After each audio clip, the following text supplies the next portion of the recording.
আবারও নতুন মোড় নিল মণিপুরের জাতিগত সংঘাত। এবার প্রাণভয়ে আসামে পালালেন রাজ্যের গভর্নর লক্ষণ প্রসাদ আচার্য। বুধবার ইম্ফল ছেড়ে গুয়াহাটিতে পৌঁছান তিনি।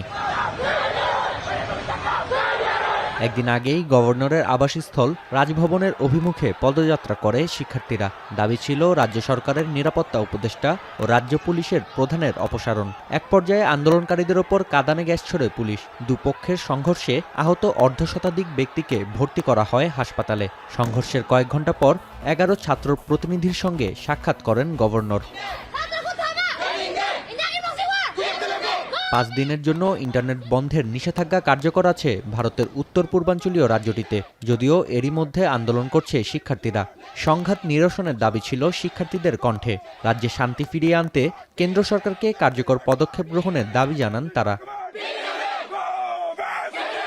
हम लोग वार के साथ दूं या हम लोग पढ़ाई करूं, क्या करूं? हम इस दोनों में तो कौन सा साइड दूं हम लोग?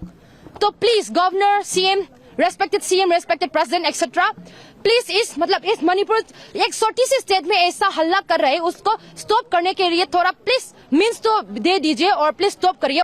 অনির্দিষ্টকালের কারফিউ জারি রয়েছে 3টি জেলা, ইম্ফল ইস্ট, ইম্ফল ওয়েস্ট ও থৌবালে। এতে করে বন্ধ রাখা হয়েছে দোকানপাট। বৃহস্পতিবার পর্যন্ত বন্ধ শিক্ষা প্রতিষ্ঠান। জরুরি প্রয়োজন ছাড়া ঘর থেকে বের হচ্ছেন না কেউ।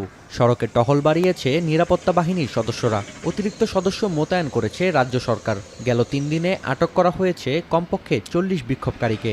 বিভিন্ন মোড়ে ব্যারিকেড বসিয়ে সীমিত করা হচ্ছে যান চলাচল।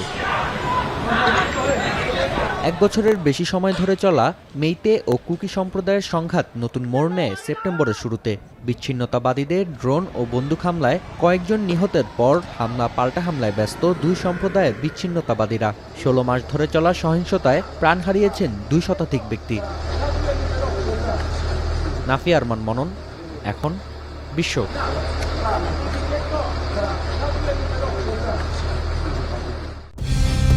কালার এক্সপার্ট, জর্জ স্যাপ এবং মাইল্ড অন হ্যান্ডস টেকনোলজি সমৃদ্ধ অরিক্স ক্রিস্টাল ওয়াশ আপনার লন্ড্রি এক্সপার্ট।